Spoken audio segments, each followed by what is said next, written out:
Hi creators. This is one of the books we were going to read this week. It's one of my favorites, so I'm going to read it to you guys now. It's called Why the Sun and the Moon Live in the Sky. Let's find out.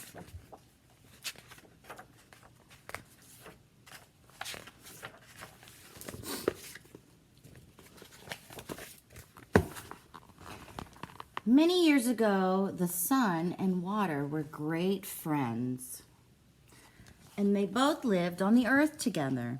The sun very often used to visit the water, but the water never returned his visits. At last the sun asked the water why it was that he never came to see him in his house, and the water replied that the sun's house was not big enough, and that if he came with his people, he would drive the sun out.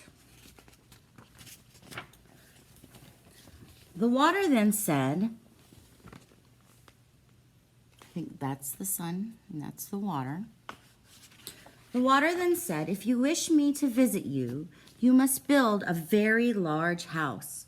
But I warn you that it will have to be a very large place, as my people are very numerous and they take up a lot of room.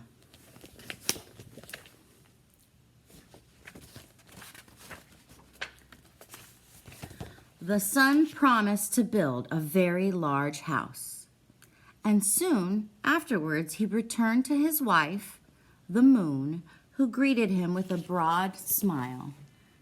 There's the sun returning to his wife, the moon.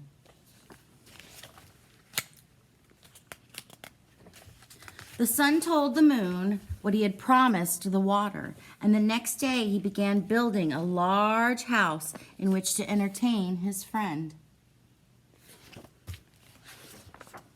When it was completed, he asked the water to come and visit him. He's saying, come to my house, come see what I built. When the water arrived, one of his people called out to the sun and asked him whether it would be safe for the water to enter. And the sun answered, yes, tell my friend to come in.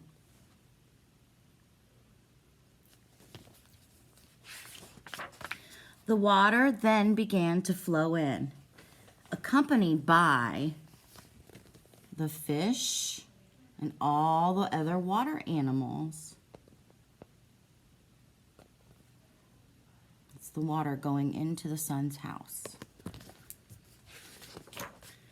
Very soon, the water was knee-deep, so he asked the sun if it was still safe. And the sun again said, yes. So more of them came in.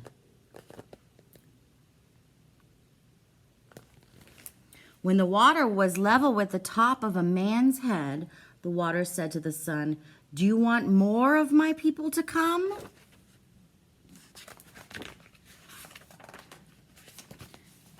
And the sun and the moon both answered yes, not knowing any better. So the water's people flowed on.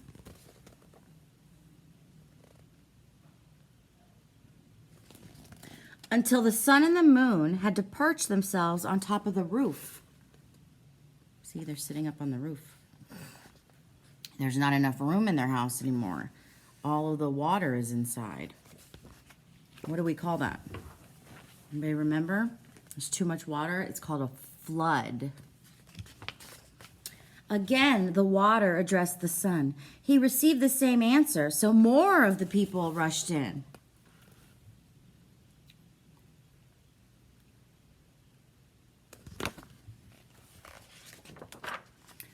The water very soon overflowed the top of the roof, and the sun and the moon were forced to go up into the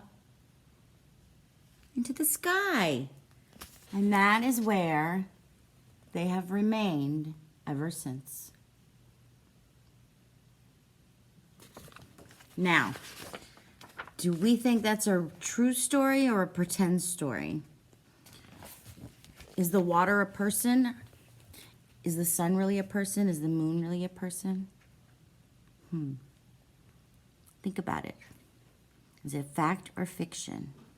And is it a fun story or not? I hope you liked it. Miss Angela loves the story.